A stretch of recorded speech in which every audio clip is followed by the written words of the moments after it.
Halo guys, assalamualaikum warahmatullahi wabarakatuh.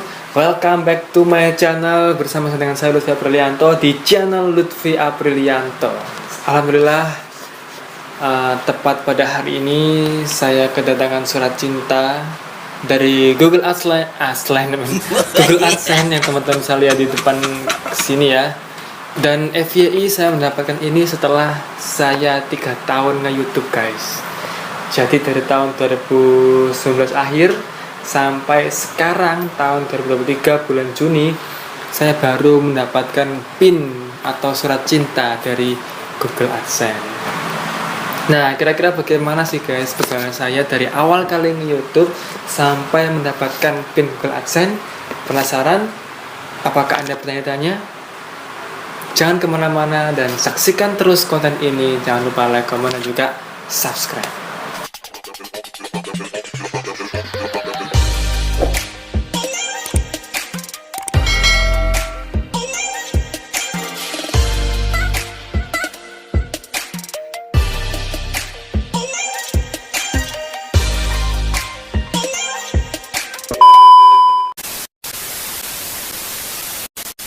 Jadi awal kali saya membuat konten YouTube itu tahun 2019.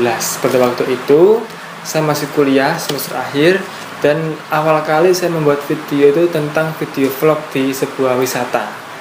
Nah, kenapa saya membuat konten tersebut? Itu awalnya gini guys, sebenarnya saya itu iseng. Pertama itu iseng karena saya merasa ketika saya berwisata terus saya mengabadikan momen, entah saya video, saya foto, itu kayak sayang gitu loh kalau cuma sekedar tersimpan di ponsel ataupun tersimpan di laptop. Dan lama-kelamaan memori ponsel dan laptop akan penuh dan itu pun tidak akan bisa dinikmati oleh banyak orang, sehingga saya berinisiatif ya, video-video itu saya gabung-gabung, saya edit dengan sederhana, kemudian saya upload di sosial media. Nah, karena waktu itu Instagram tuh hanya bisa entah berapa menit ya, kalau nggak salah cuma 2 menit atau 3 menit. Akhirnya saya upload lah di YouTube, yang mana kalau dapat di YouTube itu bisa dengan durasi yang agak panjang, bisa 5 menit, bisa 10 menit. Nah, akhirnya saya upload di YouTube. Nah, itu gitu guys awal kali saya nge-YouTube. Jadi awalnya itu benar-benar iseng-iseng berhadiah. Nah, terus kemudian saya kan sering sama teman-teman karena memang hobi ya, hobi saya kan nge-vlog terus juga berwisata. Akhirnya ketika saya berwisata, saya edit, saya upload di YouTube dan kok respon masyarakat YouTube itu ya lumayan. Ada yang pertama itu puluhan video yang nonton, puluhan orang yang nonton, sampai kemudian ratusan, bahkan juga ada yang ribuan yang nonton. Yang mana itu tidak saya sangka banget guys. Nah, terus saya juga membuat video tentang cover-cover lagu, karena kan saya selain hobi touring, saya juga hobi main gitar atau bermain musik. Nah, karena saya dan teman-teman saya juga seneng, akhirnya saya bareng-bareng sama teman-teman saya sekelas buat bikin video-video tentang cover musik, cover lagu. Nah, kemudian itu saya teruskan sampai 2022 kalau salah. Selama 3 tahun saya membuat konten vlog, buat konten cover musik, dan satu lagi buat konten podcast. Nah, karena saya memiliki paradigma seperti ini, bahwa ternyata YouTube ini potensial buat tempat sharing juga loh guys, sharing ilmu, wawasan. Nah, kenapa kok saya cuma sekedar sharing hiburan? Kenapa nggak saya coba buat sharing ilmu yang mungkin itu secara manfaat mungkin lebih besar buat audiens di YouTube. Nah, podcast, vlog, musik itu terus berjalan sampai akhirnya konten musik itu harus saya hentikan. Kenapa? Karena saya fokus di podcast sama vlog. Karena membuat video musik juga susah dan gampang banget terkena hak cipta. Seperti saya pernah buat cover lagu, lagunya ini loh, soundtracknya Aladdin yang berjudul Speechless, yang nyanyi adalah Naomi Scott. Itu ternyata terkena hak cipta guys. Padahal saya tuh main gitar sendiri sama teman saya yang nyanyi, tapi ternyata kena hak cipta. Nah, dari sana saya akhirnya kayak males lah buat konten tentang musik karena gampang banget kena hak cipta. Itu saya fokus di vlog sama di podcast. Podcast itu ngobrolin tentang kebanyakan ya tentang karir dan juga relationship.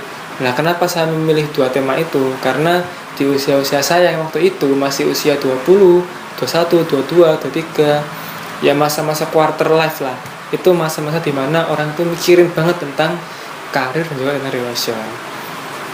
Nah, makanya saya membuat podcast dengan topik itu menyasar buat teman-teman yang usia seperti saya, yang lagi bingung nyari pasangan, bingung nyari kerja di mana. Harapannya dengan nonton video saya itu bisa tercerahkan gitu guys.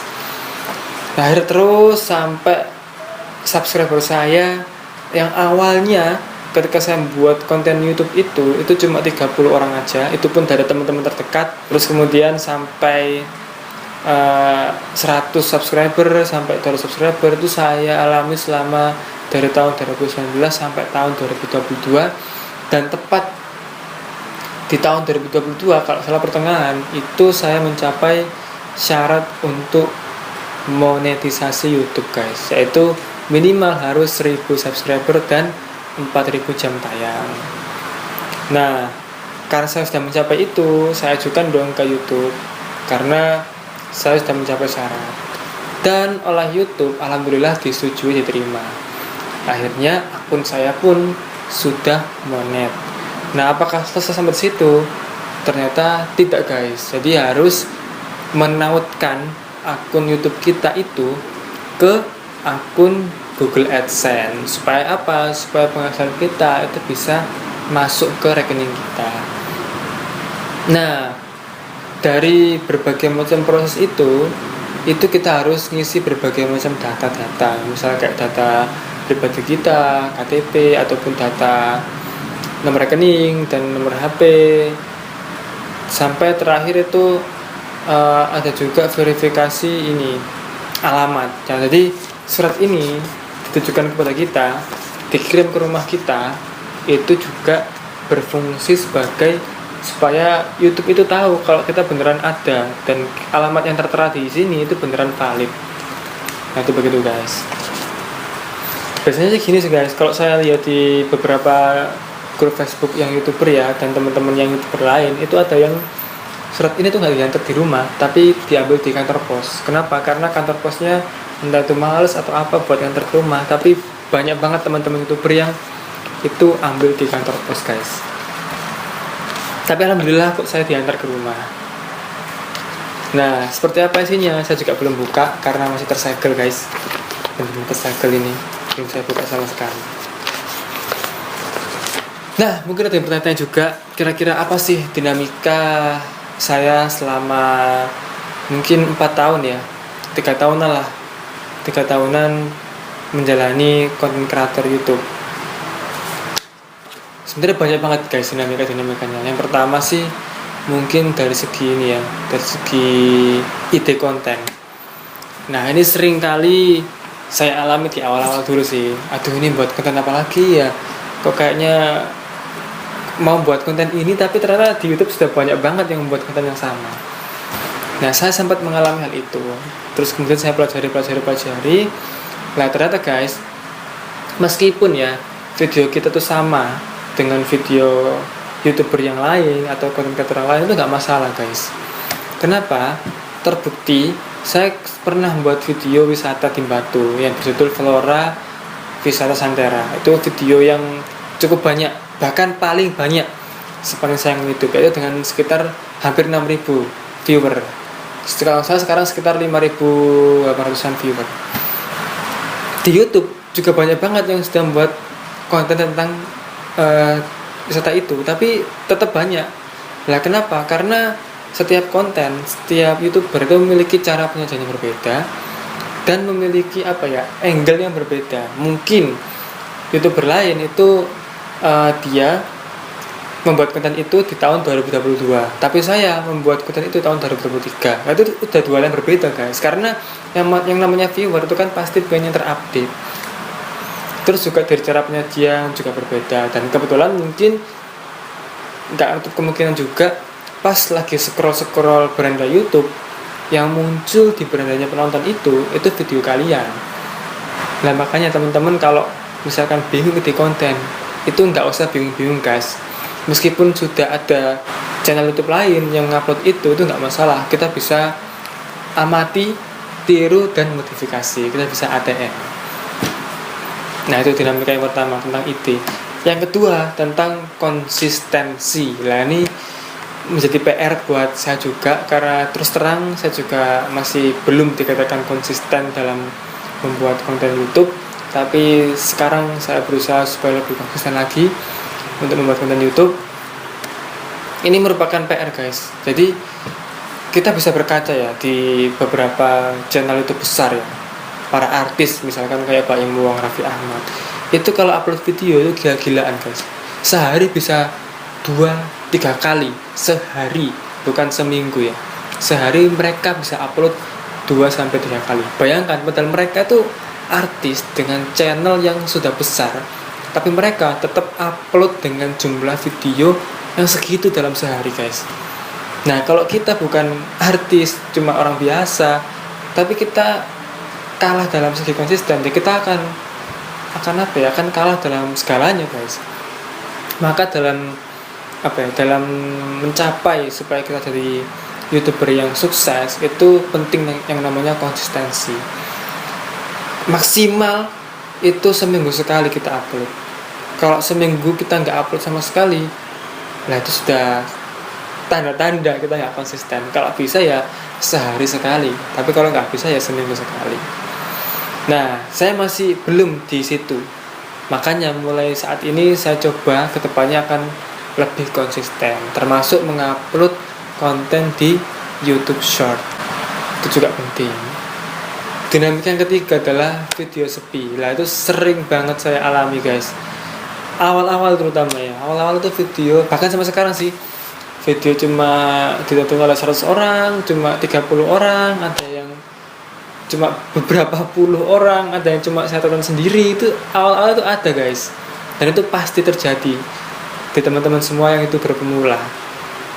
Nah, maka dari itu buat teman-teman yang viewernya sepi, itu saran saya harus cari pengetahuan di berbagai macam sumber.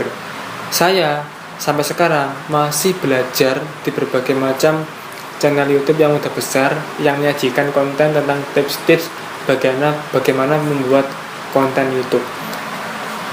Nah, salah satunya adalah kita bisa membuat konten YouTube yang bermanfaat. Karena kalau kita membuat konten YouTube bermanfaat, itu pasti banyak orang yang nonton. Semakin bermanfaat konten kita, maka logikanya orang juga akan semakin cari konten kita.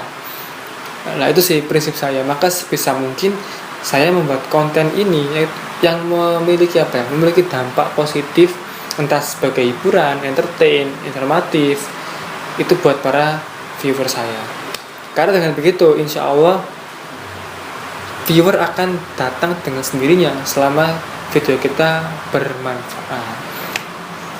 Nah, terus jangan lupa juga untuk menggunakan thumbnail yang menarik, terus kemudian judul video yang menarik, yang clickbait, itu juga penting guys.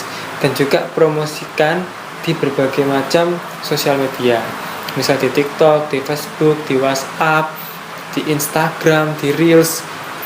Itu penting karena kita nggak tahu kan, orang main Instagram tiba-tiba nongol channel YouTube kita, terus mereka penasaran, terus mereka ke YouTube buat cari channel kita. Nah, itu bisa jadi seperti itu. Pokoknya berbagai macam cara lah, harus inovatif, harus kreatif, bagaimana supaya bisa memperoleh viewer yang banyak. Kalau tetap sepi, ya terus tetap upload dengan cara yang sama, atau jangan-jangan ada ada cara kita yang salah nih, kenapa sampai viewer sepi, entah itu dari judulnya, dari jenis kontennya, terus kemudian dari hashtagnya, dari thumbnailnya. Nah, coba teman-teman evaluasi, kira-kira apa sih yang membuat channel YouTube kalian sepi. Nah, itu guys sharing saya di video kali ini, yaitu tentang perjalanan saya dari awal kali merintis YouTube tahun 2019 sampai tahun 2023, sampai saya mendapatkan surat cinta dari Google AdSense. Nah, mudah-mudahan bermanfaat buat teman-teman semuanya. Buat teman-teman para YouTuber pemula, ini pesan saya, jangan pernah patah semangat untuk membuat konten YouTube. Jangan pernah putus asa dan jangan dengarkan omongan orang lain yang mematahkan semangat teman-teman semuanya. Tapi tetap fokus dengan tujuan kalian, tetap berkarya. Jangan pernah juga membanding-bandingkan diri kalian dengan konten kreator yang lain. Wes fokuslah saja pada apa yang kalian lakukan, tekunilah, konsistenlah, dan evaluasilah apapun yang itu bisa menjadi teman-teman evaluasi. Nah, terima kasih teman-teman semuanya. Jika ada kritik, saran, atau yang ditanyakan, silahkan tulis di kolom komentar. Jangan malu-malu, kita bisa sharing-sharing bersama, belajar bersama bagaimana agar terus bisa berkembang dan berkarya di YouTube. Terima kasih teman-teman semuanya yang nonton. Terus dukung channel ini, jangan lupa untuk like, komen, dan juga subscribe. Saya Ria, assalamualaikum warahmatullahi wabarakatuh.